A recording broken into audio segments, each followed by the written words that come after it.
Hello everyone and a very very good morning to all of you. सभी को visible and Audible हूँ मैं? एक बार सभी लोग कमेंट करके बता देंगे। चलिए ग्रेट।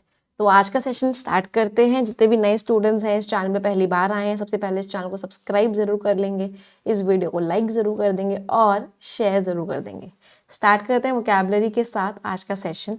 और सबसे पहला वर्ड है आपका the very first word of the day. 1 minute, शायद पीपीटी। ओके, सो आज का सेशन स्टार्ट करते हैं। वोकैबुलरी के साथ स्टार्ट करेंगे और आज का पहला वर्ड है the very first word of the day is prevalent. Last में ENT लग रहा है, पार्ट ऑफ स्पीच क्या हो गया? एडजेक्टिव। प्रिवलेंट चीज़ क्या होती है? कोई चीज़ जो बहुत कॉमन होती है, सब जगह फैली हुई होती है। कॉमन होती है मतलब क्या होती है? राइफ होती है। राइफ का मतलब क्या है? सब जगह फैली हुई है। रैम्पेंट है मीन्स सब जगह फैली हुई है। परवेसिव है मतलब सब जगह फैली हुई है। यूबिक्विशियस है मतलब सब जगह फैली हुई है। ओमनी प्रेजेंट है, सब जगह फैली हुई है। तो ये सारे के सारे इसके सिनोनिम्स हैं। अगर आप इन वर्ड्स में देखोगे तो एक रूट वर्ड है ओमनी। ओमनी शब्द का मीनिंग क्या होता है? ऑल। तो ओमनी प्रेजेंट मीन सब जगह फैली हुई है। ओमनी के कुछ वर्ड्स और जो बहुत बार एग्जाम में आते हैं, एक वर्ड आता है ओमनी का, ओमनी पोटेंट। ओमनी पोटेंट का मतलब क्या होता है? जिसके पास सारी शक्ति हो। दैट मीन्स वो इंसान कैसा है? ऑल पावरफुल है। ओमनीसिएंट, सिएंट साइंस वर्ड से बना है, मीन्स नॉलेज। तो जिसके पास सारी नॉलेज हो, इसका मतलब वो इंसान कैसा है? ऑल नॉलेजिएबल है। फिर ओमनी बस। ओमनी बस का मतलब क्या होता है? Multipurpose vehicle. एक ऐसा व्हीकल जिससे आप बहुत सारे काम कर सकते हो। एक ओमनी आती थी मारुति की, अगर आप लोगों को याद होगा तो, मारुति की वैन जैसी। किडनैपिंग भी उसी से करते थे, मिठाई के डब्बे भी उसी से लेके जाते थे, पैसेंजर्स को भी उसी से लेके जाते थे। तो ओमनी बस, ओमनी बस मीन्स अ मल्टीपर्पज व्हीकल, एक ऐसी गाड़ी जिससे आप बहुत सारे काम कर सकते हो। फिर एक वर्ड होता है ओमनीवोरस। इसमें एक रूट वर्ड क्या है? वोर। वोर शब्द का मतलब क्या होता है? वोर शब्द का मीनिंग होता है किसी चीज को खाना। तो ओमनीवोरस कौन से जानवर को कहते हैं? जो सब कुछ खा लेता है, मीन्स जो कार्निवोरस भी है और हर्बीवोरस भी है। मतलब वन हु ईट्स, वो इंसान जो क्या क्या खा लेता है? फ्लैश भी खा लेता है और प्लांट्स भी खा लेता है, फ्रूट्स भी खा लेता है। मतलब जो सब कुछ खा लेता है उसको क्या बोलते हैं? ओमनीवोरस। वोर शब्द का मीनिंग होता है ईट। एक वोर शब्द का बहुत इंपॉर्टेंट वर्ड है, बहुत बार एग्जाम में आया है, डिवोर करना। आपने 3 इडियट्स मूवी देखी है? उसमें जो तीनों दोस्त होते हैं, वो एक शादी में जाते हैं और जब वो शादी में जाते हैं तो अपनी प्लेट्स को इतनी बुरी तरीके से भर लेते हैं कि वो जैसे कितना सारा खा रहे हो। तो वो लोग क्या करते हैं? डिवोर करते हैं, जो आ रहा है वो खाते रहते हैं। पकौड़ियाँ भी आने दो, पूड़ियाँ भी आने दो, कचौड़ियाँ भी आने दो, भल्ले भी आने दो, टिक्की भी आने दो। तो ऐसे लोग क्या करते हैं? डिवोर करते हैं। डिवोर का मतलब क्या होता है? बहुत ही लालच से खाना, भर भर के खाते जाना, खाते जाना, खाते जाना। उसको क्या बोलते हैं? डिवोर करना। अच्छा, अब जो लोग भुक्कड़ होते हैं, जो लोग डिवोर करते हैं, उन लोगों का शब्द क्या होता है? ये वर्ड भी बहुत बार एग्जाम में आया हुआ है। जो लोग भुक्कड़ होते हैं, एक सेकंड में अपने आप को थोड़ा साइड कर लेती हूँ जिससे कि मुझे स्पेस मिल जाए। इन लोगों का शब्द क्या होता है? ग्लुटन। ग्लूटन लोग कौन होते हैं? जो लोग भुक्कड़ होते हैं, जो लोग बहुत ही ज्यादा खाते हैं। अच्छा, अब कुछ लोग ऐसे होते हैं जिनको खाने का बड़ा अच्छा टेस्ट पता होता है, मतलब जो बहुत ही अच्छा खाते हैं, जिन लोगों को बहुत अच्छे से कह सकते हैं फूड के बारे में पता होता है। ऐसे लोगों को हम क्या बोलते हैं? ऐसे लोगों को बोलते हैं हम एपिक्योर। एपिक्योर लोग कौन होते हैं? लवर ऑफ फूड होते हैं, इनको फूड। ऐसे लोगों को हम क्या बोलते हैं? Gourmet. Means they are lovers of food. क्या बोलते हैं? कॉनॉइश्योर। ऐसे लोगों का टेस्ट बड़ा अच्छा होता है। कॉनॉइश्योर वर्ड बहुत बार एग्जाम में आया हुआ है। एक और वर्ड बोलते हैं गॉरमेट, बहुत ही बड़े। एक और वर्ड बोलते हैं गैस्ट्रोनोम। ऐसे लोग, एक एक फ्रेज होता है जो बहुत बार एग्जाम में आया हुआ है, एंड दैट इज व्हाट बॉन वाइवेंट। अच्छा, गैस्ट्रोनोम देख के ऐसा नहीं लगा कि कोई गैस की सी बीमारी है, लेकिन इसका मतलब वो नहीं होता। गैस्ट्रोनोम का मतलब वही होता है कि उन लोगों को food they are lovers of food, food के बारे में उन लोगों को बहुत इंफॉर्मेशन होती है। अच्छा, एक और फ्रेज होता है जो बहुत बार एग्जाम में आया है, दैट इज, उसको स्टार मार्क करके लिखना, यहाँ मैं लिख रही हूँ, बॉर्न वाइवेंट। बॉर्न वाइवेंट किसको बोलते हैं? वही जिस इंसान को बहुत अच्छा खाने का शौक होता है, बहुत अच्छी जिंदगी जीने का शौक होता है, मीन्स लवर ऑफ फूड भी और गुड लिविंग भी, कि बढ़िया खाना है, बढ़िया जीना है, ऐसे लोग क्या होते हैं? ऐसे लोग होते हैं बॉर्न वाइवेंट। याद रहेंगे ये वर्ड्स, वेरी इंपॉर्टेंट वर्ड्स। चलो अब आ जाते हैं प्रिवेलेंट पे। तो वाइड स्प्रेड, मैम इन लोगों को गैस ज़्यादा हो जाती है क्योंकि इनको खाने का बहुत शौक होता है, इसलिए इनको गैस्ट्रोनोम बोलते हैं। ऐसे याद कर सकते हो, बट ये रीज़न नहीं है। वोरेशियस का तो मतलब होता है बहुत ही एविड। वोरेशियस मीन्स जिसको बहुत भूख हो लेकिन खाने की नहीं। जैसे I am a voracious reader, मुझे किताबें पढ़ने की बहुत भूख है, तो उसके लिए वो यूज़ करते हैं वोरेशियस। एकदम ही अलग वर्ड होता है voracious. Voracious is what? Avid, बहुत ही एंथुजियास्टिक। फिर वो सारे वर्ड्स करे थे आप लोगों को याद होंगे, फर्वेंट, आर्डेंट, जेलस, पैशनेट। और वोरेशियस किसके लिए यूज करते हैं? रीडर के लिए, कि वो क्या आवाज में प्रॉब्लम आ रही है क्या, ये आवाज ठीक है? Is the sound okay everyone, या कुछ दिक्कत है साउंड में? ठीक है ना? चलो चलो, तो सिनोनिम्स क्या हो गए? वाइड स्प्रेड, कोई चीज़ बहुत फैली हुई है, प्रिवेलिंग है, यूबिक्वेशियस है, सब जगह फैली हुई है। यूबिक्वेशियस बहुत बार एग्जाम में आ चुका है, डबल स्टार मार्क करेंगे। एंटोनिम्स रेयर है, ना के बराबर है, अनयूजुअल है, ना के बराबर है, एक्सेप्शनल है, बहुत ही अलग हटके है, अनकॉमन है, कॉमन नहीं है। अच्छा, कॉमन का एक ईडियम होता है, वो भी एग्जाम में बहुत बार आता है, a dime a dozen. A dime a dozen का मतलब क्या होता है? डाइम का मतलब मान लो पैसा, डजन मीन्स 12, एक पैसे में 12 आ रही है, मतलब बहुत कॉमन है। तो कोई चीज अगर बहुत कॉमन है, that means it is a dime a dozen. Malaria अभी भी बहुत फैला हुआ है बहुत सारी ट्रॉपिकल कंट्रीज में, हालांकि मेडिकल एडवांसमेंट हो चुका है, टेक्नोलॉजी बहुत आगे बढ़ चुकी है, लेकिन मलेरिया अभी भी बहुत ही ज्यादा फैला हुआ है। मैम वॉइस ब्रेक हो रही है, एक मिनट में दूसरा माइक यूज कर लेते हैं, तो मुझे बताना अभी ठीक है या नहीं।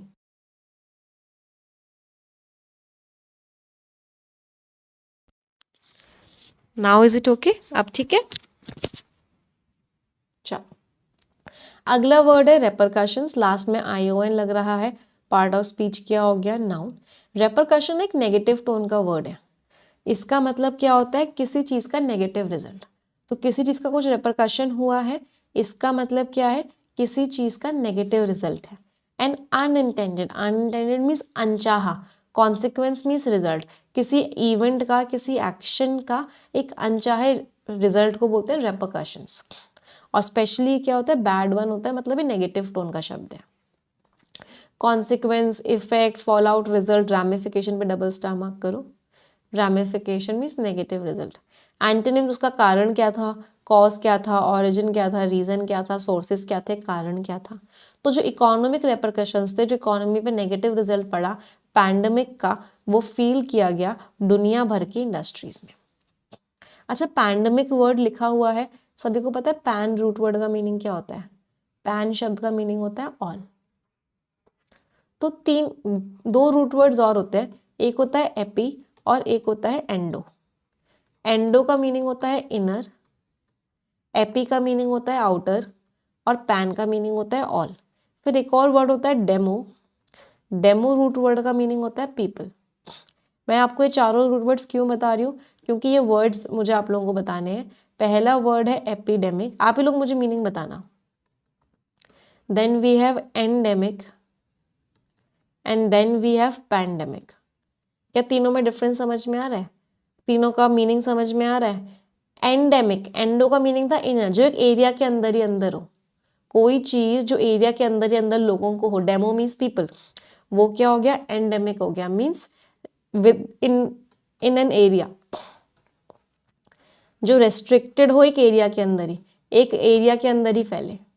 फिर एपिडेमिक, एपी का मतलब था आउटर, जो उस एरिया के बाहर भी फैल जाए, मतलब स्प्रेड्स आउटसाइड ऑल्सो, बाहर भी फैल जाए, तो वो क्या हो गया? एपिडेमिक। और पैंडेमिक, पैन का मीनिंग था ऑल, जो सब जगह फैल जाए। Spreads everywhere. यस, चलो आ जाते हैं। अच्छा, यहाँ से ना डेमो वर्ड से एक बहुत इंपॉर्टेंट वर्ड बनता है, बहुत बड़ा एग्जाम पे आया है। एक वर्ड होता है डेमागॉग। कोई मुझे डेमागॉग का मीनिंग बता सकता है? डेमो का मीनिंग क्या होता है? पीपल। तो डेमागॉग शब्द का मतलब क्या होता है? अभी डेमागॉग कौन होता है? जो लोगों को अपनी तरफ अट्रैक्ट करने की कोशिश करता है। तो डेमागॉग क्या होता है? एक लीडर होता है। और लीडर भी कैसा लीडर? पॉलिटिकल लीडर, जो क्या करता है? बस लोगों को खुश करने की कोशिश करता है, लोगों का सपोर्ट लेने की कोशिश करता है। हु सीक्स सपोर्ट, उनको झूठे झूठे वादे करेगा, उनके लिए अच्छा अच्छा बोलेगा, काम तो कुछ करेगा नहीं, एक्शन तो कुछ करेगा नहीं, कोई लॉजिकल बात तो करेगा नहीं, बस लोगों को खुश करने के लिए उनको बड़ी बड़ी स्पीचेस देगा। तो ऐसे इंसान को क्या बोलते हैं? डेमागॉग। मतलब हम इस लीडर की तारीफ नहीं कर रहे हैं, हम इस लीडर की बुराई कर रहे हैं। तो डेमागॉग एक पॉजिटिव टोन का शब्द नहीं होता, डेमागॉग एक नेगेटिव टोन का शब्द होता है। अच्छा, जैसे डेमागॉग वर्ड होता है ना, ऐसे ही एक और वर्ड होता है पेडागॉग। इसमें जो रूट वर्ड होता है वो होता है पेडोज। पेडोज रूट वर्ड का मतलब क्या होता है? चिल्ड्रन। तो डेमागॉग जैसे लोगों को बातें करता है, ऐसे पेडागॉग क्या होता है? एक टीचर होता है। तो टीचर क्या करता है? ये भी एक टीचर है, लेकिन ये टीचर क्या करता है? हमेशा लोगों को सिखाता ही रहता है। इसको लगता है कि मुझे सबसे ज़्यादा ज्ञान है, मुझसे ज़्यादा ज्ञान किसी को नहीं है, और ये सबको सिखाता रहता है। ऐसे टीचर को क्या बोलते हैं? पेडागॉग। मीन्स अ टीचर जो बाकी लोगों को सिर्फ टीच ही करता रहता है। क्यों? क्योंकि इस टीचर को ऐसा फील होता है कि मुझसे ज़्यादा ज्ञानी कोई है ही नहीं, आई एम सुपीरियर। तो उसको बोलते हैं पेडागॉग। ऐसे ही यहाँ से एक और वर्ड बना पेडागॉजी। अगर किसी ने कभी सीटेट का एग्जाम दिया हो या कभी प्रिपरेशन की हो, कभी बीएड करी हो, तो एक सब्जेक्ट होता है चाइल्ड पेडागॉजी। उसके अंदर पेडागॉजी का मतलब क्या हो जाता है? Way of teaching. पढ़ाने के तरीके को क्या बोलते हैं? पेडागॉजी। चलो अब यहाँ पे आ जाते हैं। अगला वर्ड है ऑस्टेंसिबल। लास्ट में आईबीएरी लग रहा है। पार्ट ऑफ स्पीच क्या हो गया? एडजेक्टिव। मुझे ऐसा लग रहा है मुझे आने की जगह मिल गई है आप लोगों के सामने, थोड़ी ही मिली है बट मिली तो है। चलो, तो ऑस्टेंसिबल का मतलब क्या होता है? वो चीज़ जो ऊपर ऊपर से ट्रू लग रही है, एक्चुअल में ट्रू है या नहीं हमें नहीं पता, बट ऊपर ऊपर से तो ट्रू लग रही है। एपरेंट है, सुपरफिशियल मीन्स ऊपर ऊपर से, एलिजिड ऐसा बोला जा रहा है कि वो सच है या नहीं हमको नहीं पता। एक वर्ड होता है एविडेंट। एविडेंट का मतलब भी क्या होता है? क्लियर, मीन्स ऊपर ऊपर से तो क्लियर लग रहा है। एक वर्ड होता है सीमिंग। सीमिंग का मतलब भी क्या होता है? ऊपर ऊपर से तो वो ऐसा लग रहा है। एंटोनिम्स नहीं, एक्चुअल में वैसा है। जेन्युइन है, ऑथेंटिक है, रियल है, एक्चुअल में वैसा है। तो उसका ऊपर ऊपर से जो कारण रिजाइन करने का क्या लग रहा था? पर्सनल हेल्थ, उसकी हेल्थ। लेकिन जो इनसाइडर्स थे, जिनको अंदर की नॉलेज थी, उनको क्या शक था? उनको शक था कि कहीं कोई पॉलिटिकल प्रेशर है, इसकी वजह से वो क्या कर रहा है? इसकी वजह से वो रिजाइन कर रहा है। अच्छा, जेन्युइन के कुछ एंटोनिम्स बता दो मुझे। कोई चीज जेन्युइन नहीं होती तो वो कैसी होती है? बोगस होती है, फेक होती है, इनजेन्युइन होती है, मतलब फेक है। अगला वर्ड है कोनंड्रम। आ गया भाई। कोनंड्रम का मतलब क्या है? पहेली। ये वर्ड तो हमने बहुत बार पढ़ा है, बहुत बार इसके सिनोनिम्स भी कर रहे हैं। तो चलो सबसे पहले आप मुझे 50 सिनोनिम्स बताओगे कोनंड्रम के। 50 तो बहुत ज्यादा हो गए, 20 बता दो। चलो कोशिश करते हैं, 20 कर पाते हैं नहीं कर पाते। चलो, कोई चीज अगर कोनंड्रम है, इसका मतलब कैसी है? पहेली है, मतलब डिलेमा है, समझ ही नहीं आ रहा, करें तो क्या करें, पजल है, समझ ही नहीं आ रहा करें तो क्या करें, क्वांडरी है, कंफ्यूजन है, रिडल है, राइट, पहेली है। चलो, ये सारे तो नाउन फॉर्म्स के हो गए है ना, all of them are of noun forms. अब इसके हम एडजेक्टिव फॉर्म्स के करते हैं। एडजेक्टिव फॉर्म के हम बहुत सारे करते हैं। एक ईडियम कर लेते हैं पहले, उससे पहले एक ईडियम होता है गॉर्डियन नॉट। इसका मतलब भी क्या होता है? एक पहेली, एक तरह का कंफ्यूजन। चलो अब इसके एडजेक्टिव फॉर्म्स से करो। एडजेक्टिव फॉर्म्स का मतलब क्या हो गया? कोई चीज जो पजलिंग है, उसके सिनोनिम्स बताओ मुझे। इसके सिनोनिम्स हमने बहुत सारे किए हुए हैं, एवरीवन ट्राई करेंगे। पजलिंग है मतलब कैसी कैसी है, एनिग्मेटिक है। पजलिंग है, कंफ्यूजिंग है मतलब कॉम्प्लिकेटेड भी है, तो कॉम्प्लिकेटेड के भी सारे इसमें आ जाएंगे। एजोटेरिक है, आर्केन है, नॉटी है, रिकॉन्डाइट है, इंट्रिकेट है, कॉम्प्लेक्स है, बैफलिंग है, परप्लेक्सिंग है, बाइजेंटाइन है, कॉन्वोल्यूटेड है, बैफलिंग है। अच्छा बैफलिंग तो लिख दिया हमने।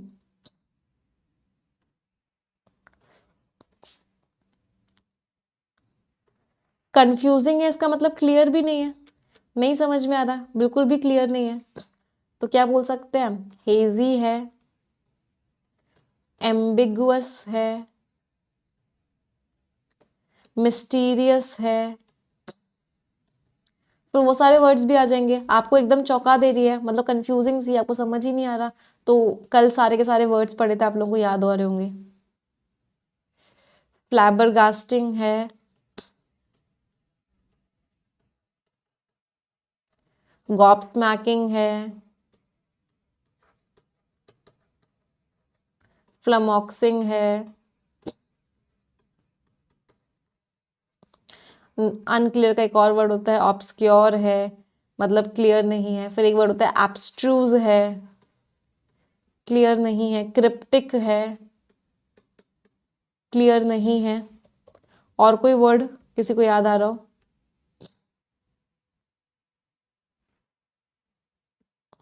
हाँ आप ही लोगों के मैं कमेंट्स पढ़ लेती हूँ। हाँ लेब्रिंथीन है, राइट। स्टैगरिंग है, वेग है, मर्की है, ऑब्फस्केटेड है,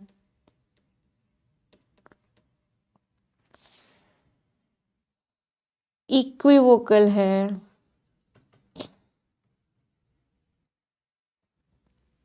कितने हो गए? काफी सारे हो गए। और क्या लिख सकते हैं? हो गए ऑलमोस्ट ना सारे। टॉर्टुअस है, राइट।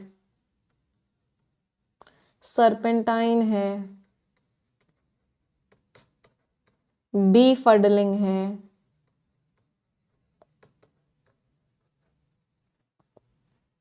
तुम साइड हो जाओ। तो इन सारे शब्दों का मीनिंग क्या होता है कि वो चीज क्लियर नहीं है। चलो ये सारे एडजेक्टिव फॉर्म्स थे और ये आपके नाउन फॉर्म्स थे। बैम्बूजलिंग नहीं लिखा क्या हमने अभी? बैम्बूजलिंग है,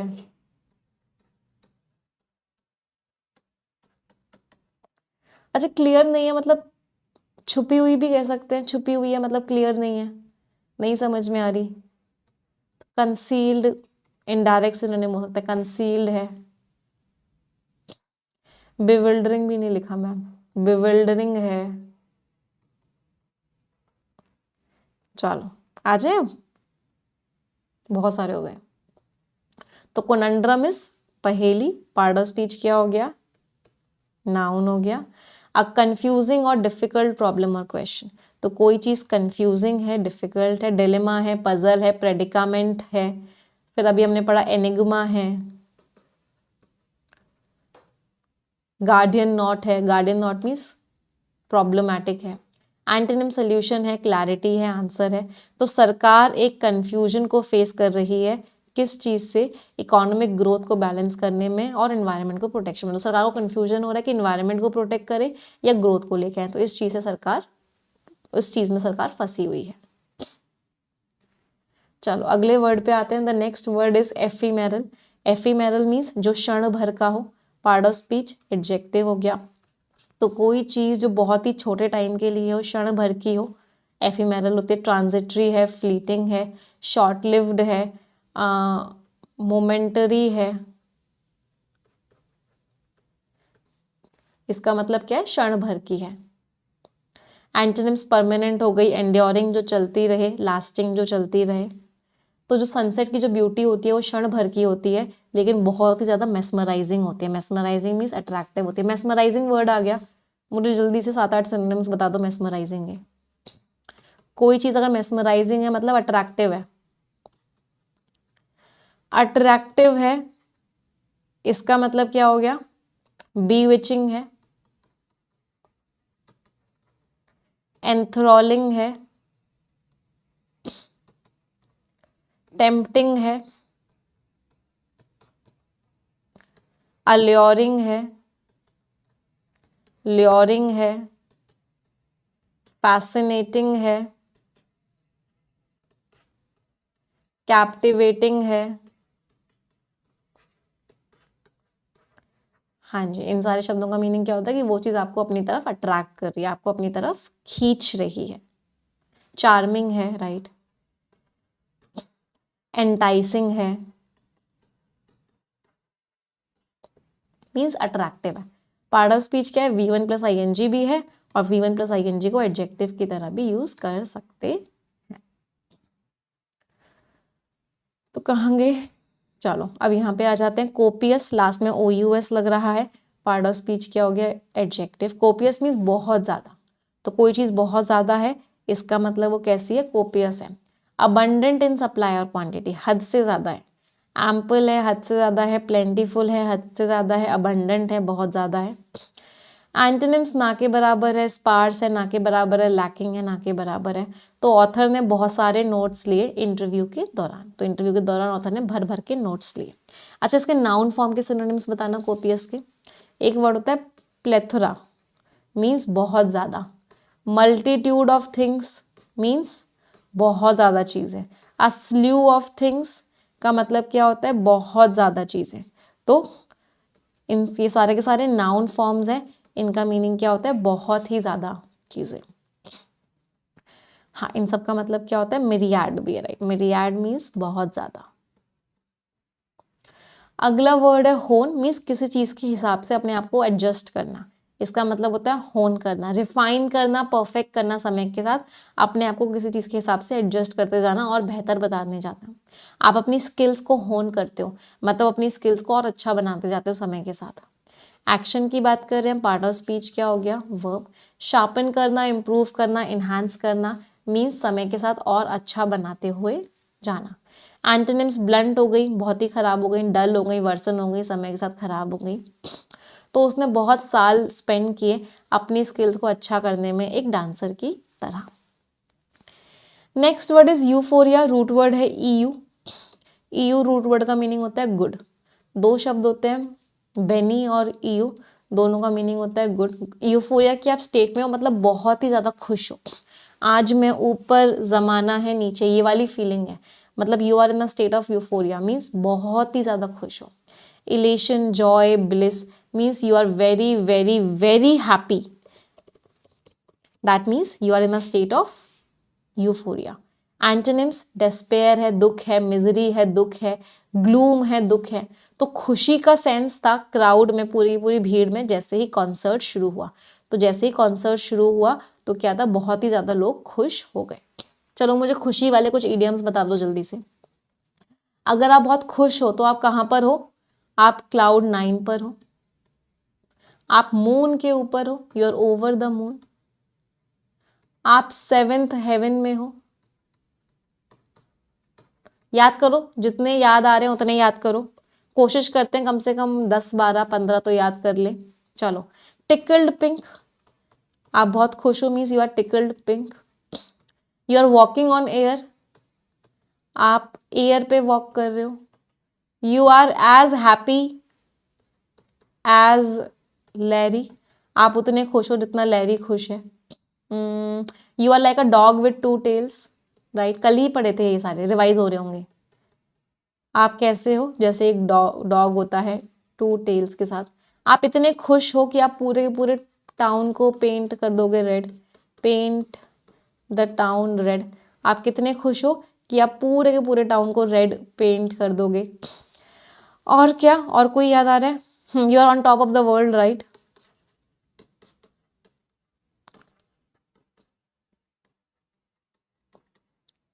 on top of the world हो। फिर एक हैप्पी एज लैरी था, एक उसके जैसा ही होता है हैप्पी एज अ क्लैम। इसका मतलब क्या है, बहुत खुश हो। एक होता है अगर आप बहुत खुश हो तो आपका टाइम बहुत अच्छा निकल रहा है, तो you are having the whale of a time, having a whale of time, of a time कर लेते हैं इसको। इसका मतलब क्या होता है, you are very very very happy, आप हद से ज़्यादा खुश हो। Grinning from ear to ear, grinning का मतलब क्या होता है, स्माइल करना। आप एक कान से दूसरे कान तक स्माइल कर रहे हो, राइट। इसका मतलब आप बहुत ही ज़्यादा खुश हो। You are in high spirits, right, आप हाई स्पिरिट्स में हो, बहुत एंथुजियास्टिक हो, बहुत ही ज़्यादा खुश हो। हुए 10-12 नहीं हुए, हो गए।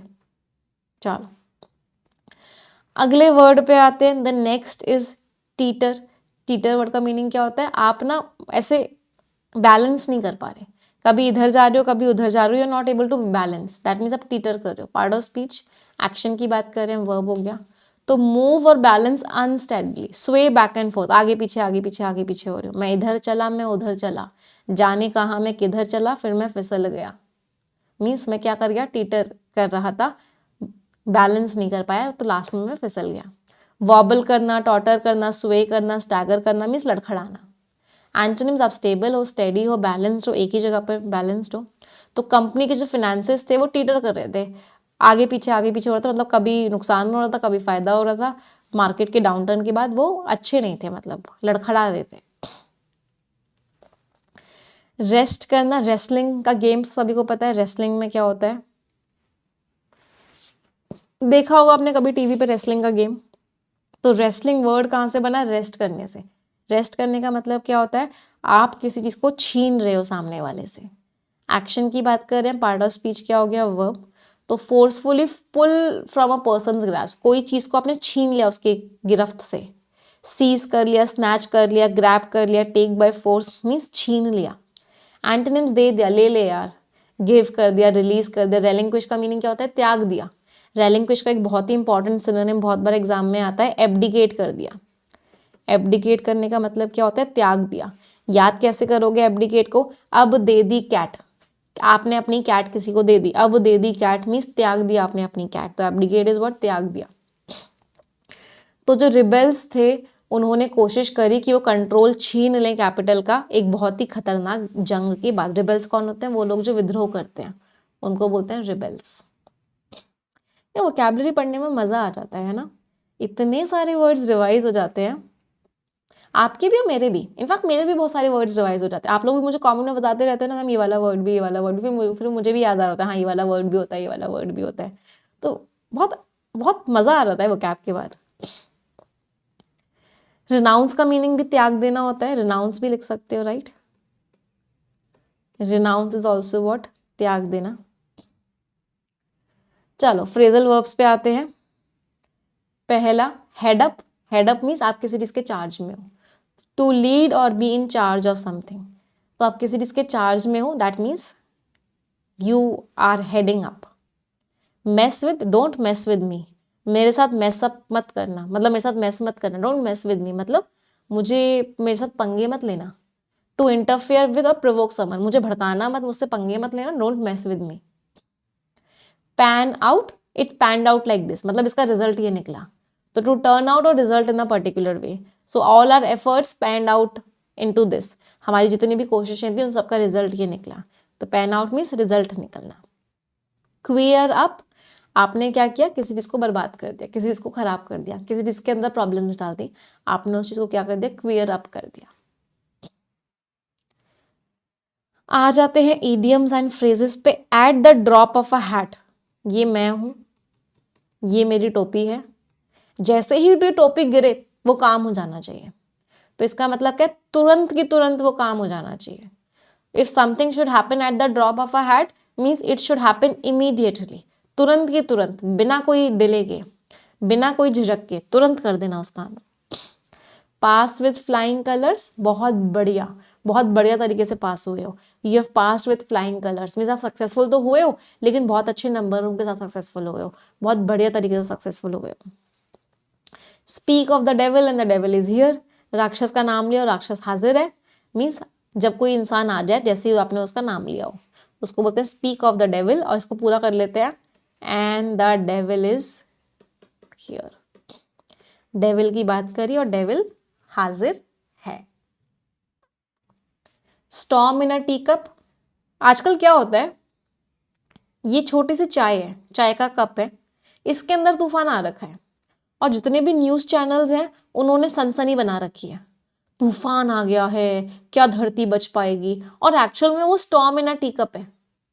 मतलब चाय के कप के अंदर तूफान आया है और आप हमें डरा रहे हो। मतलब इतना ज्यादा आपने फंस कर रखा है, इतना ज्यादा कमोशन कर दिया है, इतना ज्यादा उथल पुथल मचा दी है एक बहुत ही मामूली सी चीज को लेकर। ट्रिवियल मीन्स नॉट सिग्निफिकेंट, एक बेकारी की चीज को लेके। अगर न्यूज चैनल देखो तो आप अपनी जिंदगी जी ही नहीं पाओगे। आजकल न्यूज पे हर रोज कोई ना कोई ऐसा वायरस आता है जो आपको अगले 10 दिनों में खत्म कर देगा। कोई ना कोई एस्टेरॉइड होता है जो दुनिया से टकरा जाएगा और दुनिया खत्म हो जाएगी अगले कुछ सालों में। नेक्स्ट इज स्लाइस द पाई। आपके पास कोई पाई है, आपने उसको बांट दिया। एक फार्मर के 4 बेटे थे, उसके पास खेत था बड़ा सा, उसने क्या किया, डिवीजन कर दिया अपने खेत को 4 भागों में। तो उसने क्या किया, ही हैज स्लाइस्ड द पाई। समझ आई वोकैबुलरी सभी को? चलिए आते हैं आज के आर्टिकल पे। उससे पहले मैं रिक्वेस्ट करूंगी, 4600 students are watching but 4600 likes नहीं है, तो एक बार तुरंत की तुरंत सेशन को लाइक कर देंगे सभी लोग, तुरंत की तुरंत। क्रिपलिंग, क्रिपलिंग मीन्स खत्म होता हुआ। ऑथर ना यूएस के पीछे पड़ गए। क्रिपलिंग इज डिबिलिटिंग, पक गए यूएस को पढ़ पढ़ के। एड वर्क मीन्स हेल्प के लिए जो पैसा देता था यूएस, अब वो कम होने वाला है। On the US's freeze, US ने फ्रीज लगा दिया है, मतलब रोक लगा दी है। किस चीज पे रोक लगा दी है, फॉरेन असिस्टेंस पे, कि यूएस अब बाहर की कंट्रीज में, बाहर की ऑर्गेनाइजेशन में कोई भी हेल्प नहीं करेगा। उस हेल्प में यूएस ने क्या कर दिया, रोक लगा दिया। चलो देखते हैं मिस्टर ट्रम्प की और थोड़ी सी बुराइयां पढ़ लेते हैं। चलो रीड करेंगे और मुझे मेन आइडिया बताएंगे।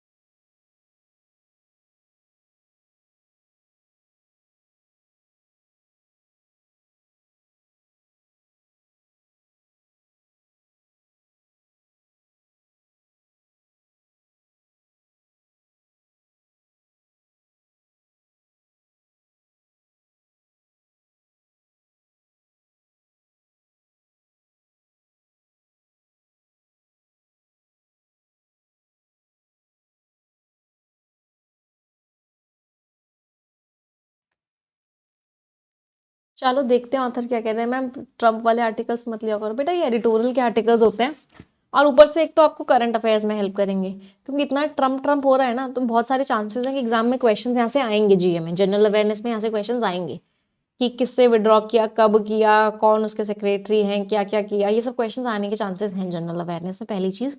दूसरी चीज, लैंग्वेज बहुत अच्छी होती है आर्टिकल्स की, तो इसलिए हम ये वाले आर्टिकल्स ले रहे हैं। बट डोंट वरी, अब मैं कल से कोशिश करूंगी, अगर मुझे एडिटोरियल में ट्रम्प के अलावा आर्टिकल्स नहीं मिले तो मैं किसी और एडिटोरियल से ले लूंगी। चलो, इंसुलैरिटी ऑफन स्टेम्स फ्रॉम कंटेम्प्ट। इंसुलैरिटी शब्द का मीनिंग क्या होता है, आपने देखा होगा, बचपन में पढ़ा होगा फिजिक्स में। एक इंसुलेशन होता है और एक कंडक्शन होता है। इंसुलेशन का मतलब क्या होता है, आपके पास कोई गर्म पानी की बॉटल है, तो इसके अंदर, इसके जो वॉल है, इस पे इंसुलेशन किया गया है। इसका मतलब क्या है कि हीट बाहर ना जा सके और ना ही बाहर की हीट अंदर आ सके। अगर गर्म पानी रखोगे तो गर्म ही रहेगा, ठंडा पानी रखोगे तो ठंडा ही रहेगा, तो इसको बोलते हैं इंसुलेशन। कंडक्शन में क्या होता है, कंडक्शन में हीट ट्रांसफर हो जाती है। यहाँ पे अगर गर्म है तो यहाँ पे भी गर्म पहुंच जाएगा। तो इंसुलेशन का मतलब होता है सबसे दूर रहना, सबसे अलग रहना, कि ना अंदर से बाहर जा सके कोई, ना बाहर से अंदर जा सके। ये तो था फिजिक्स के टर्म्स में मीनिंग। इंग्लिश के टर्म्स में मीनिंग क्या होता है कि आपका क्या है, डिटैचमेंट है, आप सबसे क्या हो, अलग हो। आप सबसे क्या हो, दूर हो, आप वो इंसुलैरिटी चाहते हो। तो आजकल यूएस क्या चाह रहा है कि मैं सबसे अलग हो जाऊं, मैं किसी की कोई मदद ना करूं। चलो, ये स्टेम कहा करती है। स्टेम्स फ्रॉम का मतलब क्या होता है, ओरिजिनेट करना, शुरू होती है। तो ये जो डिटैचमेंट है, ये जो अलग का अलग रहने का जो है, ये किससे शुरू होता है, ये शुरू होता है कंटेम्प्ट से। कंटेम्प्ट का मतलब क्या होता है कि आप सामने वाले को डिसलाइक करते हो, आपको पसंद ही नहीं है, इसलिए आप अलग रहना चाहते हो। यूएस क्यों अलग रहना चाहता है सबसे, क्यों किसी की मदद नहीं करना चाहता, क्योंकि यूएस को लगता है मुझे कोई पसंद नहीं है। And the kind, kind means type, और वो टाइप जो इस समय एग्जिबिट किया जा रहा है, एग्जिबिट मीन्स दिखाया जा रहा है, शो किया जा रहा है यूएस के प्रेसिडेंट डोनाल्ड ट्रंप के द्वारा और उनके एडमिनिस्ट्रेशन के द्वारा और उनके पूरे के पूरे मैनेजमेंट के द्वारा। ये कोई एक्सेप्शन नहीं है, ये कोई अलग नहीं है, ये भी वही है कि वो अलग इसलिए होना चाहते हैं क्योंकि वो पसंद नहीं करते बाकी कंट्रीज को। विड्रॉइंग फ्रॉम, बाहर ले लेना अपने आप को इंटरनेशनल कमिटमेंट से, तो जो उन्होंने जो वादे किए थे उनसे वो अपना कदम पीछे रख रहे हैं। हैज़ बिकम, ये एक डिफाइनिंग फीचर बन गया। Defining feature means main feature बन चुका है मिस्टर ट्रंप की फॉरेन पॉलिसी का।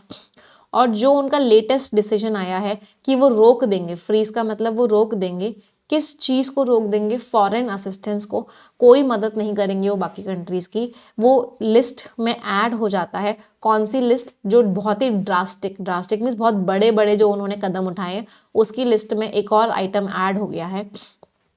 किसके बाद, पहले उन्होंने WHO से वो बाहर हुए, फिर वो पेरिस अकॉर्ड का मतलब है अग्रीमेंट, पेरिस अग्रीमेंट से बाहर हुए, अब उन्होंने बोला है मैं किसी कंट्री की कोई मदद भी नहीं करूंगा। ये जो डिसीजन है उनका, ये डिस्टर्ब कर देगा, ये खराब कर देगा जो स्टैब्लिश्ड ग्लोबल एड स्ट्रक्चर है। तो पूरी दुनिया में जो हेल्प का जो पूरा का पूरा सिस्टम बना हुआ है, वो पूरा का पूरा सिस्टम खराब हो जाएगा। और इसके बहुत ही डायर, डायर मीन्स सीरियस, इसके बहुत ही serious consequences means negative results. तो इसके बहुत ही सीरियस रिजल्ट्स पड़ेंगे, बहुत ही नेगेटिव रिजल्ट्स पड़ेंगे मिलियंस के ऊपर, बहुत सारे लोगों के ऊपर जो rely on means depend on, जो डिपेंडेंट है, निर्भर है यूएस के असिस्टेंस पे। असिस्टेंस मीन्स हेल्प पर, यूएस के हेल्प पर सर्वाइवल के लिए, जिंदगी जीने के लिए। वाइल द फुल इम्पैक्ट, हालांकि जो पूरा का पूरा इम्पैक्ट है वो येट टू अनफोल्ड है, मतलब अभी तक सामने नहीं आया है। इट इज क्लियर, ये बात बिल्कुल साफ है, टू दोज, उन लोगों के लिए जो डेवलपमेंट सेक्टर में है, that a cascade of, cascade का मतलब क्या होता है, बैक टू बैक कोई चीज आती है उसको बोलते हैं कैस्केड। जैसे वाटरफॉल होता है, वाटरफॉल को भी कैस्केड बोलते हैं। बैक टू बैक पानी आता चला जाता है, पानी आया फिर पानी आया फिर पानी आया, तो बैक टू बैक पानी ऊपर से नीचे आ रहा है, उसको कैस्केड बोल रहे हैं।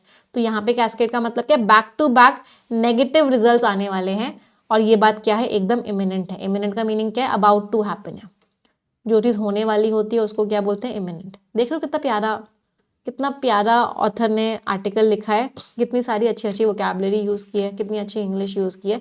ये खासियत होती है हिंदू एडिटोरियल्स की, इसलिए हम हिंदू एडिटोरियल्स करते हैं क्योंकि इनमें लैंग्वेज बहुत अच्छी होती है, सीखने को बहुत कुछ मिलता है।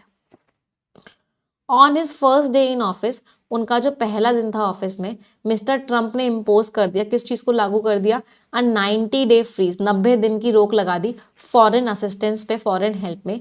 साइटिंग, साइटिंग का मतलब क्या होता है, एग्जाम्पल देना। किस चीज़ को उन्होंने मेंशन किया, साइटिंग का मतलब किसी चीज़ का एग्जाम्पल देना, किसी चीज़ को मेंशन करना। तो उन्होंने मेंशन किया इनएफिशिएंसीज को, कि चीज़ें अच्छे से नहीं हो रही इसलिए मैं रोक रहा हूँ। एंड आइडियोलॉजिकल ऑपोजिशन को, कि मेरी विचारधारा ही उसके हिसाब से नहीं है। आइडियोलॉजीज का मतलब क्या होता है, विचारधारा। तो मेरी विचारधारा ही उसके हिसाब से नहीं है, यू सेड के हिसाब से, ये एक नाम है उस असिस्टेंस का, तो इसलिए मैं नहीं कर रहा, मैं रोक लगा रहा हूँ। उनकी जो एडमिनिस्ट्रेशन है, उनके जो लोग हैं, वो आर्ग्यू करते हैं कि जो यूसेड है, जो हम पैसा देते हैं असिस्टेंस में, ये फंड्स को गलत तरीके से एलोकेट करता है, जिसको ज़रूरत नहीं भी होती उसके पास भी फंड चला जाता है, या फंड को एलोकेशन सही नहीं है।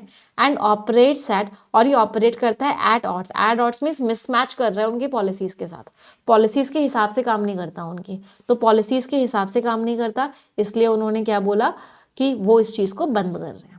एट ऑड्स मीन्स ऑपोजिशन में, कॉन्फ्लिक्ट में, ऑपोजिट काम करना। तो पूरे पैराग्राफ में क्या लिखा हुआ है, पूरे पैराग्राफ में वही लिखा हुआ है कि मिस्टर ट्रंप ने बहुत सारे बड़े बड़े स्टेप्स लिए, उनमें से एक बड़ा स्टेप उन्होंने ये लिया कि उन्होंने फॉरेन असिस्टेंस को बंद कर दिया है, 90 दिन की रोक लगाई है उस पर। कारण उन्होंने ये दिया है कि मेरे फंड्स का यूटिलाइजेशन अच्छे से नहीं हो रहा है, मिस एलोकेशन हो रहा है फंड्स का, मेरी पॉलिसीज़ के हिसाब से ये काम नहीं कर रहा है, मेरी विचारधारा ऐसी नहीं है, इसका बहुत ही नेगेटिव इम्पैक्ट पड़ने वाला है मिलियंस ऑफ लोगों पे जो यूएस की हेल्प के ऊपर डिपेंडेंट रहते हैं। पैसेज समझ आया सभी को? चलो अब आ जाते हैं, थोड़ी सी ग्रामर करेंगे। इज वर्ब का सब्जेक्ट बता दो, हैज बिकम वर्ब का सब्जेक्ट बता दो, डिफाइनिंग का पार्ट ऑफ स्पीच बता दो, एड्स वर्ब का सब्जेक्ट बता दो, मूव्स का पार्ट ऑफ स्पीच बता दो, स्टैब्लिश्ड का पार्ट ऑफ स्पीच बता दो, हैव वर्ब का सब्जेक्ट बता दो।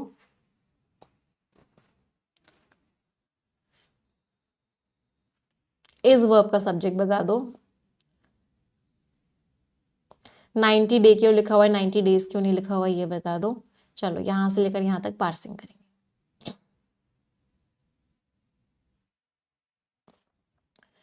कौन सी चीज एक्सेप्शन नहीं है? द काइंड, तो इसका सब्जेक्ट है काइंड। ये बीइंग एग्जिबिटेड है, एडिशनल इंफॉर्मेशन है यहां से लेकर यहां तक, तो इसका सब्जेक्ट है काइंड, मतलब जो टाइप वो अभी कर रहे हैं। V1 प्लस ING से एडिशनल इन्फॉर्मेशन शुरू होती है, तो ये सारी की सारी एडिशनल इन्फॉर्मेशन। हैज बिकम का सब्जेक्ट है विदड्रॉइंग। कौन सी चीज उनका एक फीचर बन चुकी है? कमिटमेंट्स नहीं, विदड्रॉ करना, तो कमिटमेंट्स के हिसाब से वर्ब नहीं आएगी, विदड्रॉइंग के हिसाब से आएगी। ये प्रेपोजिशन से शुरू हो रहा है, एडिशनल इन्फॉर्मेशन है। डिफाइनिंग फीचर नाउन है, नाउन के बारे में जो वर्ड बताता है एडजेक्टिव होता है। एक्चुअल में V1 प्लस ING है, एडजेक्टिव का रोल प्ले कर रही है, इसका मतलब इसको हम क्या बोलेंगे? प्रेजेंट पार्टिसिपल बोलेंगे। एड्स का सब्जेक्ट क्या है? डिसीजन, जो डिसीजन है उनका, ये प्रेपोजिशन से शुरू हो रहा था, एडिशनल इन्फॉर्मेशन थी। डिसीजन सिंगुलर था इसलिए वर्ब की फर्स्ट फॉर्म में एस और एस लगाया था। मूव्स आपका नाउन है। स्टैब्लिश्ड आपका एडजेक्टिव है। स्ट्रक्चर्स, कैसे स्ट्रक्चर्स जो स्टैब्लिश्ड है, नाउन के बारे में बता रहा है। एक्चुअल में वर्ब की थर्ड फॉर्म है, एडजेक्टिव का रोल प्ले कर रही है, तो इसको हम क्या बोलते हैं? इसको हम पास्ट पार्टिसिपल बोलते हैं। Have, this decision will disrupt established global aid structures and have, तो ये will के साथ have है, will have, तो इसका सब्जेक्ट क्या है? डिसीजन। ये डिसीजन ऐसा करेगा will के साथ वर्ब की फर्स्ट फॉर्म और will के साथ have, will के साथ कभी भी has नहीं लगता। तो जो बच्चे कह रहे हैं मैम यहाँ has आना चाहिए था, गलत कह रहे हो, will के साथ हमेशा have लगता है। have बेस फॉर्म होती है, has बेस फॉर्म नहीं होती है। is का सब्जेक्ट क्या है? कैस्केड, ये प्रेपोजिशन से शुरू हो रहा था, एडिशनल इन्फॉर्मेशन थी, कैस्केड सिंगुलर था इसलिए is लगाया। 90 डे क्यों लिखा? क्योंकि नंबर यूनिट नाउन, तो जब भी नंबर यूनिट नाउन होता है या नंबर यूनिट एडजेक्टिव होता है, यूनिट हमेशा सिंगुलर आती है, इसलिए हमने यहाँ पे डे लिखा। चलो यहाँ पे पार्सिंग कर लेते हैं। हिज आपका एडजेक्टिव है, एडमिनिस्ट्रेशन नाउन है, आर्ग्यूज वर्ब है, दैट कंजंक्शन है, यू सेड नाउन है, मिस एलोकेट्स वर्ब है, फंड्स नाउन है, एंड कंजंक्शन है, ऑपरेट्स वर्ब है, एट ऑड्स एक पूरा का पूरा फ्रेज है जिसका मीनिंग होता है इन कॉन्फ्लिक्ट, अपोज करना, विद प्रपोजिशन है, हिज एडजेक्टिव है, और पॉलिसीज आपका नाउन है। चलो नेक्स्ट पैराग्राफ पढ़ेंगे सभी लोग।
चलिए देखते हैं ऑथर क्या कह रहे हैं।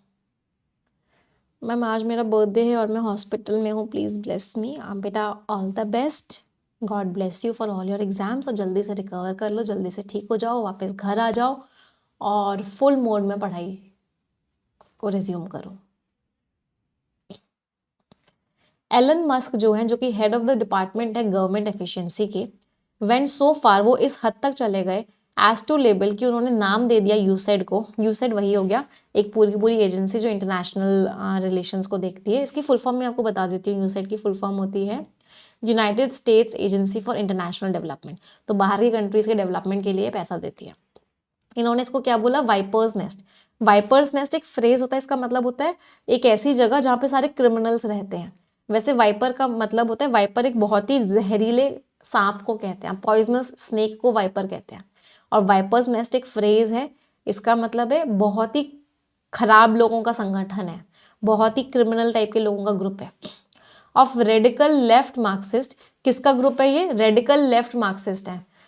मार्क्सिस्ट भी एक कैटेगरी ऑफ लोग हैं वहाँ पे। रेडिकल का मीनिंग क्या होता है, जिनके बहुत ही एक्सट्रीम ओपिनियंस होते हैं। लेफ्टिस्ट, दो तरह के लोग होते हैं, एक लेफ्टिस्ट होते हैं और एक राइटिस्ट होते हैं। लेफ्टिस्ट लोग कौन होते हैं, जो लोग फ्रीडम पे, ग्लोबलाइजेशन पे, बाहर जाने पे, ट्रेड को, इन सबको लेके बहुत बातें करते हैं। राइटिस्ट कौन होते हैं, जो अपनी इकॉनमी को प्रोटेक्ट करने की बहुत बात करते हैं। तो एलन मस्क ने क्या बोला कि ये जो यूसेड है ये एक बहुत ही गंदा ग्रुप है रेडिकल लेफ्ट मार्क्सिस्ट का, जो अमेरिका से नफरत करते हैं। दी ऑफिशियल यूसेड की जो वेबसाइट है has been stripped of its content, उसका कंटेंट उससे छीन, स्ट्रिप्ड ऑफ का मतलब क्या होता है, खत्म कर देना, छीन लेना। तो उसका कंटेंट सारा का सारा डिलीट कर दिया गया है। बट उसने अनाउंस किया कि जितने भी पर्सनल हैं, जितने भी लोग थे, जितने भी स्टाफ था जो यूसेड में काम कर रहे थे, उनको प्लेस किया गया है एडमिनिस्ट्रेटिव लीव, उनको छुट्टी दे दी गई है, एडमिनिस्ट्रेटिव लीव दे दी गई है। विद ओनली अ फ्यू, बस कुछ ही एक्सेप्शंस दिए गए हैं, जो कि मिशन क्रिटिकल स्टाफ है, जो कि कोई मिशन से लेके बहुत इंपॉर्टेंट स्टाफ है, उनको छुट्टी नहीं दी गई। बाकी सबको एडमिनिस्ट्रेटिव लीव पे छोड़ डाल दिया गया है। दी एडमिनिस्ट्रेशन ऑल्सो ऑर्डर्ड, एडमिनिस्ट्रेशन ने क्या भी ऑर्डर किया, रैपिड, रैपिड मीन्स फास्ट, कि तुरंत की तुरंत क्या करो, रिपैट्रिएशन करो, वापस भेजो।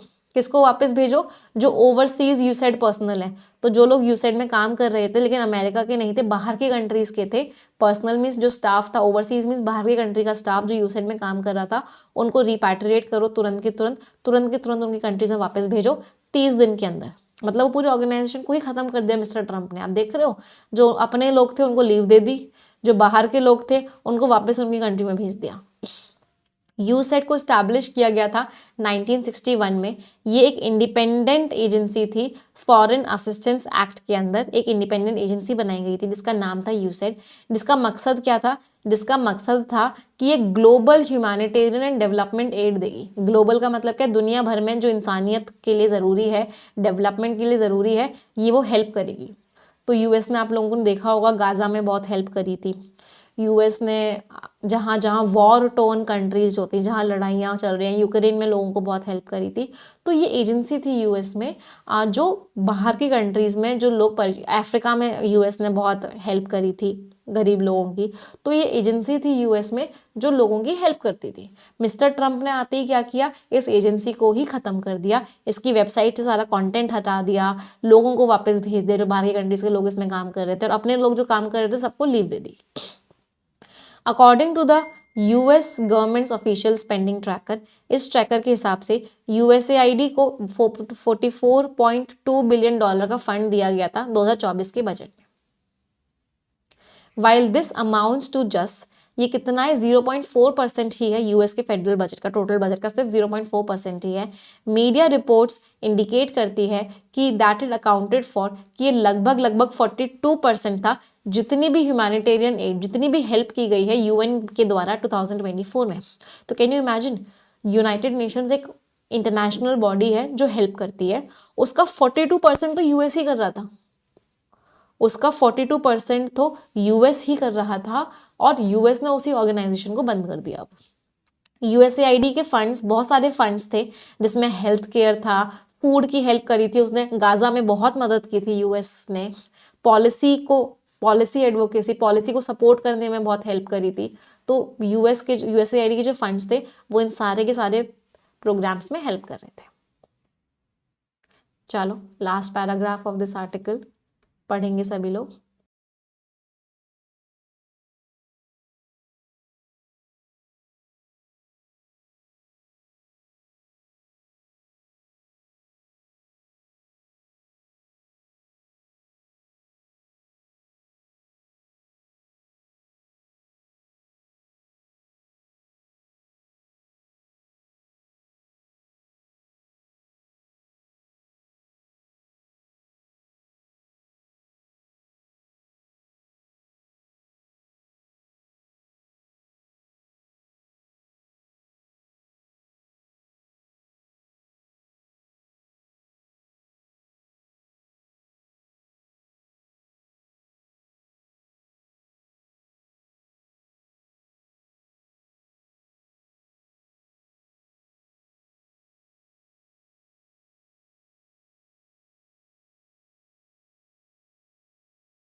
चलिए आगे देखते हैं ऑथर क्या कह रहे हैं। द एजेंसी हैज मेंटेन, ये जो एजेंसी है USAID, that is United states agency for international development, इसने मेंटेन किया है स्ट्रॉन्ग प्रेजेंस, बहुत ज़्यादा इसकी प्रेजेंस है इंडिया में भी सिंस द 1960s से इंडिया में भी इसकी बहुत प्रेजेंस है। इंडिया में भी इसने बहुत हेल्प करी थी, इनिशिएटिव्स सपोर्ट किए थे एजुकेशन में, एजुकेशन के बहुत सारे कदम उठाए थे, उनको सपोर्ट किया था, इम्यूनाइजेशन में, लोगों को वैक्सीनेशन देने में, HIV TB के प्रिवेंशन में बहुत हेल्प करी थी, पोलियो को मिटाने में बहुत हेल्प करी थी, बच्चों की हेल्थ को लेकर इनिशिएटिव्स में बहुत हेल्प करी थी। तो इस USAID एजेंसी ने इंडिया में भी बहुत हेल्प करी थी। दो डायरेक्टली जो फाइनेंशियल हेल्प कर रहे थे, जो पैसा वो दे रहे थे इंडिया को, वो डिक्लाइन हो गया था रिसेंट ईयर्स में, कुछ सालों में कम हो गया था। लेकिन जो USAID के जो कॉन्ट्रीब्यूशंस थे वो पिछले साल भी हम देखें तो $150 मिलियन थे। मतलब इतना इन्होंने इंडिया को पैसा दिया था पिछले साल, $150 मिलियन की हेल्प करी थी। हाउएवर, लेकिन in many conflict ridden regions, वो एरियाज जहाँ पे लड़ाइयाँ चल रही हैं, उनमें से USAID वहाँ पे एक लाइफलाइन है। मतलब USAID बहुत सपोर्टिंग चीज़ थी। जहाँ पे लड़ाइयाँ चल रही हैं, फॉर एग्जांपल गाजा में, तो वहाँ पे USAID ने फूड दिया, लोगों को सामान दिया, बहुत मदद करी थी इसने।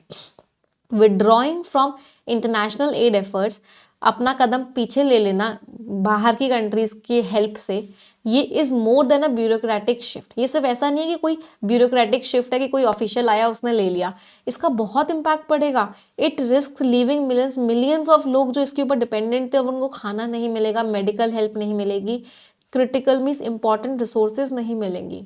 ये जो डिसीजन है मिस्टर ट्रम्प का, ये क्या दिखाता है? ये दिखाता है inward looking approach. Inward looking approach का मतलब क्या है? मैं सिर्फ अमेरिका का ही फायदा सोचूंगा, ऐसी अप्रोच दिखाता है।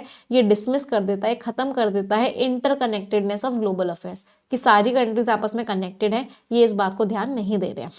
As the US retreats, US अपना कदम वापस ले रहा है फ्रॉम इट्स हिस्टोरिकल लीडरशिप, हमेशा से लीडर रहा है US इंटरनेशनल डेवलपमेंट में, हमेशा मदद करी है US ने डेवलपमेंट में, अब US अपना कदम पीछे ले रहा है। The world will be left, अब दुनिया क्या हो छूटेगी? ग्रैपलिंग, स्ट्रगल करेगी दुनिया, बहुत परेशान हो जाएगी। किस चीज़ से? कि जो इतने नेगेटिव रिजल्ट्स होंगे उनके इस reckless means careless policy shift से। तो US ने जो कदम उठाया है, अपने आप को वापस ले लिया है, US इतनी ज़्यादा हेल्प किया करता था, तो अब बहुत सारे लोगों पे इम्पैक्ट पड़ने वाला है, दुनिया पे बहुत हेल्प इम्पैक्ट पड़ने वाला है, और अब दुनिया स्ट्रगल और भी ज़्यादा करेगी। समझ आया पैसेज सभी को? टोन क्रिटिकल है, बुराई करी है ऑथर ने मिस्टर ट्रम्प की, रोज ही करते हैं। तो मिस्टर ट्रम्प को लेके नेगेटिव, और ऑथर चिंतित है कि अब दुनिया का क्या होगा। चलो क्वेश्चंस का आंसर देंगे।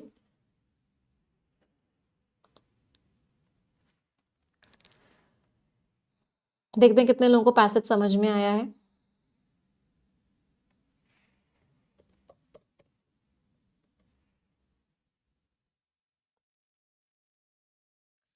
इनमें से कौन सा है जो बहुत अच्छे से डिस्क्राइब कर रहा है जो US ने हेल्प कम कर दी है उसको? लिटिल ग्लोबल इफेक्ट होगा? नहीं। हाँ, ये उनको हर्ट करेगा जो US की हेल्प पे डिपेंडेंट है। कोई लॉन्ग टर्म इम्पैक्ट नहीं होगा। US के रिश्ते और स्ट्रांग हो जाएंगे? नहीं। Answer is B. Very good. Next question.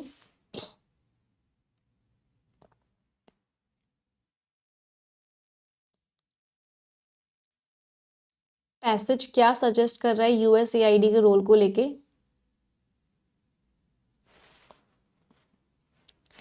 इन्होंने एक बहुत ही इंपॉर्टेंट रोल प्ले किया है इंडिया में, इंडिया के डेवलपमेंट में 1960s के बाद से। Answer is a. इंक्रीज नहीं हुए, डिक्रीज हुए हैं। डेवलपमेंट प्रोग्राम्स में किया है, क्रिटिसाइज किया है? नहीं। Next question.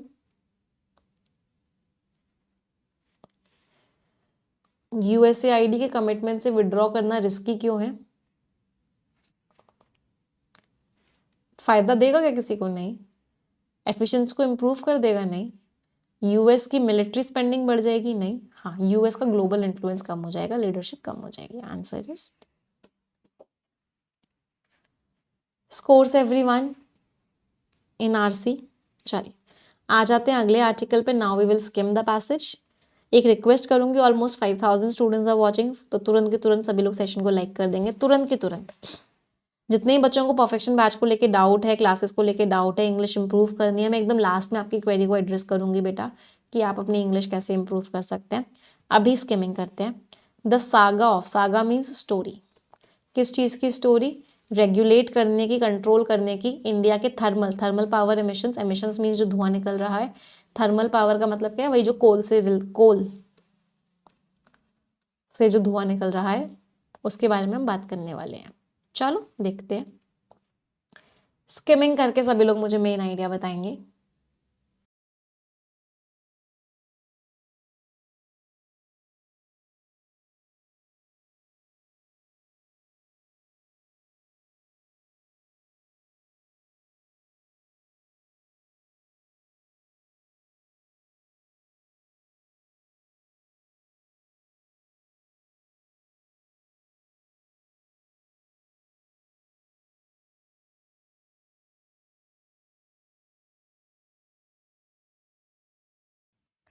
सिर्फ मेन आइडिया निकालना है, तो क्या निकला आपका मेन आइडिया? दिसंबर 30 को ये जो मिनिस्ट्री है इसने एक नोटिफिकेशन दिया, इस रूल को चेंज कर दिया, डेडलाइन को बैक पुश कर दिया 3 साल, कोई रीज़न नहीं दिया। अभी जो एग्जिस्टिंग डेडलाइन थी वो दिसंबर 31, 2024 थी।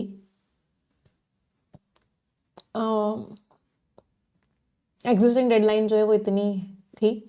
लेटेस्ट इंस्टेंस है, जो अपीलिंग लगेगा, अच्छा लगेगा, इन्होंने रिवाइज किया है, था दिसंबर 2015 में पब्लिक कंसल्टेशंस के साथ, और एक्सपेक्टेड थे सारे के सारे कि दिसंबर 2017 तक इसको फॉलो करना है, डेडलाइन थी। अब इस नोटिफिकेशन ने क्या किया? रूल्स रेगुलेशंस को स्ट्रिक्ट बना दिया है, जो धुआं रिलीज होता है उसको लेके पहली बार। ये जो नॉर्म्स हैं इनको हम किसके जैसा बना रहे हैं? जैसे कि बाकी कंट्रीज। तो बेसिकली पूरे पैराग्राफ का मेन आइडिया क्या है? पूरे पैराग्राफ का मेन आइडिया वही है कि इंडियन गवर्नमेंट जो है पॉल्यूशन को लेके बहुत स्ट्रिक्ट हो चुकी है। जितने भी रूल्स एंड रेगुलेशंस हैं कि जो भी धुआं रिलीज हो रहा है, एमिशंस रिलीज हो रहे हैं, उसको लेके रूल्स एंड रेगुलेशंस बहुत स्ट्रिक्ट हो चुके हैं। और हम फॉलो किसको कर रहे हैं? हम ऑस्ट्रेलिया, चाइना और यूएस जैसा कर रहे हैं, हम उनको फॉलो कर रहे हैं। तो इन्वायरमेंट को प्रोटेक्ट करने की बात हो रही है, पॉल्यूशन कम करने की बात हो रही है इस पूरे पैराग्राफ में। चलो नेक्स्ट पैराग्राफ।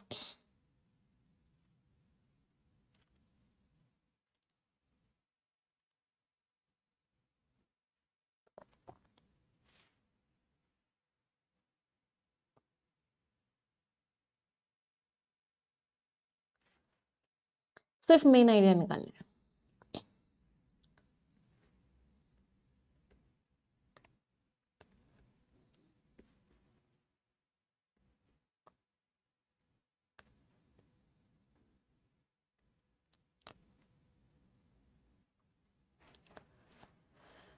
हाँ जी, अगले पैराग्राफ का मेन आइडिया क्या है? इंडिया के कोल में कम सल्फर होता है बाकी कोल से, तो इसलिए आसान था कि जो इंडिया के थर्मल प्लांट्स हैं वो रूल्स रेगुलेशंस को फॉलो कर लें। लेकिन उन्होंने ये तो फॉलो किया नहीं। इंडिया के कोल को देख के डिबेट कन्वर्ट हो गई कि क्या क्या चैलेंजेस हैं एफजीडी टेक्नोलॉजी को लगाने में। एफजीडी टेक्नोलॉजी क्या करती है? कोल में से सल्फर को निकाल देती है। रूल्स ने कभी बोला नहीं कि एफजीडी लगाओ। डिस्कशन एक इशू बन गया कि एफजीडी के इंस्टॉलेशंस किए जाएं और कितनी कॉस्ट है। एक अलग चीज़ आई SO2 के एमिशंस को लेके, वो भी सामने आई। सरकार के अलग अलग जो आर्म्स थे वो अलग अलग बातें करने लग गए, डिस्कशन करने लग गए। सेंट्रल इलेक्ट्रिसिटी अथॉरिटी ने पेपर्स पब्लिश किए। उन्होंने बोला कि पूरी कंट्री में एक जैसे रूल्स रेगुलेशंस होने चाहिए, और जो कंट्री वाइड इम्प्लीमेंटेशन है कि पूरी कंट्री में वो चीज़ फॉलो हो, उसको 2035 तक कर दो कि 2035 तक सब लोग फॉलो कर लें। तो पूरे पैराग्राफ में लिखा हुआ था कि सल्फर के एमिशंस को कम करना था कोल की इंडस्ट्री से, कि सल्फर कम से कम रिलीज हो। सल्फर से क्या बनता है? SO2 बनता है। तो SO2 जो गैस है वो कम से कम रिलीज हो धुएं में। ये आसान था क्योंकि इंडिया के कोल में सल्फर उतना नहीं होता है। लेकिन डिबेट चेंज हो गई और डिस्कशन किस पे होने लग गया? FGD टेक्नोलॉजी में। FGD टेक्नोलॉजी क्या होती है? जो कोल में से सल्फर को बाहर निकाल देती है, जिससे कि सल्फर डाइऑक्साइड गैस ही ना बने। लेकिन ये जो टेक्नोलॉजी है बहुत महंगी टेक्नोलॉजी है, बहुत टाइम लगता है इसको लगाने में। तो उस चीज़ के ऊपर डिस्कशन होना शुरू हो गया। तो सेंट्रल इलेक्ट्रिसिटी अथॉरिटी ने भी सवाल उठाए और उन्होंने क्या बोला कि 2035 तक कर दो, कि 2035 तक हर इंडस्ट्री में ये वाली टेक्नोलॉजी लग जाए। Last paragraph.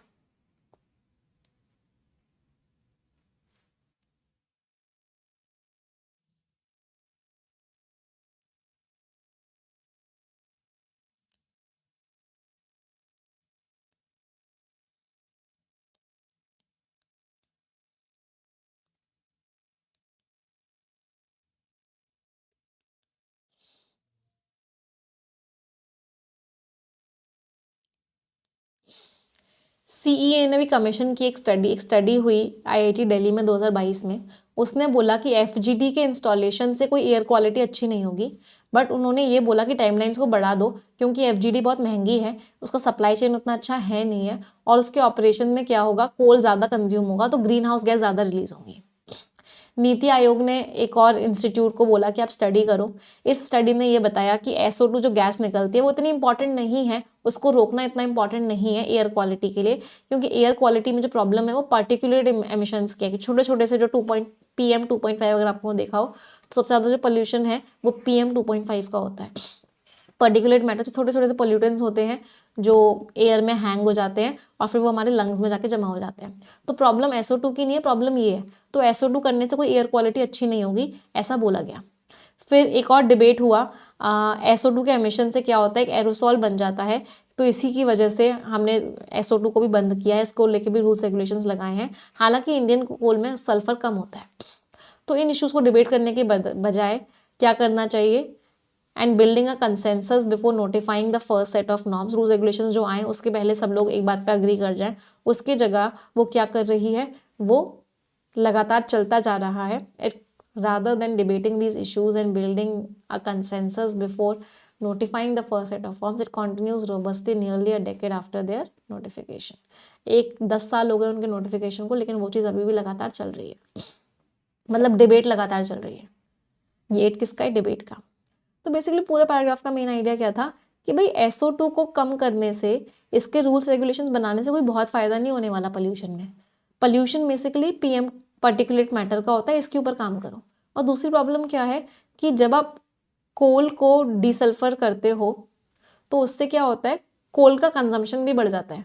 कोल का कंजम्पशन बढ़ेगा तो ग्रीन हाउस गैसेस ज़्यादा निकलेंगी, तो एयर क्वालिटी को और नुकसान पहुंचेगा। चलो क्वेश्चंस पर आते हैं।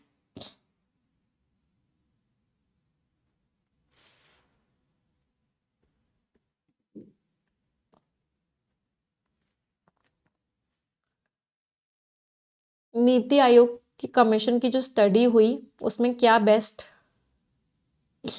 पता चला,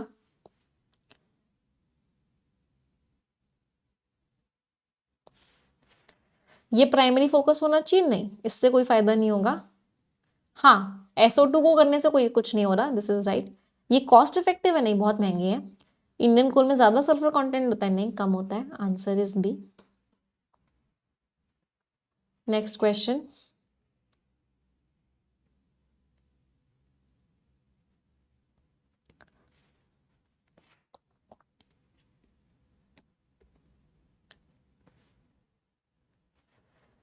मेन रीजन क्या है, इंडियन कोल में हाई सल्फर कंटेंट है, नहीं पार्लियामेंट्री का अप्रूवल नहीं आया, नहीं FGD बहुत महंगा है, answer is C. Public support नहीं है, नहीं FGD बहुत महंगा है इसलिए बोला गया कि इसकी टाइमलाइन को डिले करो।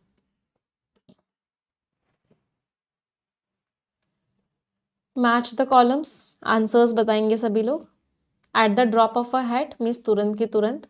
पास विथ फ्लाइंग कलर्स, बहुत अच्छी तरह से सक्सेसफुल होना। Speak of the devil and the devil is here, इंसान अचानक से आ जाए, जिसके बारे में हम बात कर रहे थे। स्टॉर्म इन अ टी कप, राई का पहाड़ बना देना, छोटी सी बात का इतना बड़ा इशू बना देना। स्लाइस द पाई, बांट देना। BEDC&A scores everyone. 10 शब्द हैं, इनमें से 3 वर्ड्स का मीनिंग सभी लोगों को कमेंट में लिखना है। आप सभी की जिम्मेदारी है कि आप कम से कम 3 वर्ड्स का मीनिंग कमेंट में लिखेंगे ही लिखेंगे। इट इज़ अ रिस्पॉन्सिबिलिटी, हर कोई अपनी जिम्मेदारी पूरी करेगा। जो बच्चे अपनी जिम्मेदारी पूरी करेंगे उनमें से एक बच्चे को हम success no more than illusion book भी गिफ्ट करेंगे। उस बच्चे के घर वो बुक भिजवाई जाएगी। तो मेक श्योर करो कि सभी लोग कम से कम 3 वर्ड्स का मीनिंग कमेंट में लिखेंगे ही लिखेंगे, आपकी जिम्मेदारी है, राइट। हाँ, जितने ही बच्चों को इंग्लिश को लेकर प्रॉब्लम है, डाउट है, कन्फ्यूजन है, एक आदत बना लो। 1 महीने भी इस आदत को बना लिया तो इंग्लिश बहुत ईजी लगेगी। और वो आदत क्या है, परफेक्शन और एडिटोरियल को रोज़ करना है, इंग्लिश को रोज़ करना है। परफेक्शन की क्लासेस आपकी शुरू हो गई हैं, 9 बजे इसकी क्लासेस हो रही हैं। तो मेक श्योर करो कि आप इन दोनों को रोज़ करो। कंप्लीट इंग्लिश आपको पढ़ाई जा रही है, बिल्कुल बेसिक लेवल से एडवांस लेवल तक। लाखों बच्चे परफेक्शन में रेगुलरली आ रहे हैं। अगर आप नहीं आ रहे हो तो कहीं ना कहीं उन बच्चों से बहुत पीछे हो। कोड लगाओगे निमिषा, आपको मैक्सिमम डिस्काउंट भी मिल जाएगा। सिर्फ इंग्लिश लेना है तो निमेशा बंसल एक्सक्लूसिव सब्सक्रिप्शन ले लेना, यस ऑफिसर एप्लीकेशन में जाके सारे सब्जेक्ट्स पढ़ने हैं तो प्रीमियम सब्सक्रिप्शन ले लेना, कोड आपका निमेशा ही लगेगा मैक्सिमम डिस्काउंट के लिए। ठीक है, ये टेलीग्राम चैनल्स हैं, इनको ज्वाइन कर लो, यहाँ सारी PDF सारी मैगजीन्स मिल जाती हैं, सारा कंटेंट मिल जाता है, क्लास नोट्स तक मिल जाते हैं। कोई डाउट कोई क्वेरी हो तो हमें आप इस नंबर पे व्हाट्सएप करके पूछ सकते हो, या इस वीडियो के डिस्क्रिप्शन में एक फॉर्म दिया हुआ है, उस फॉर्म को फिल कर सकते हो। टीम आपको कॉल करेगी, आपके सारे डाउट्स एंड क्वेरीज का आंसर दे देगी।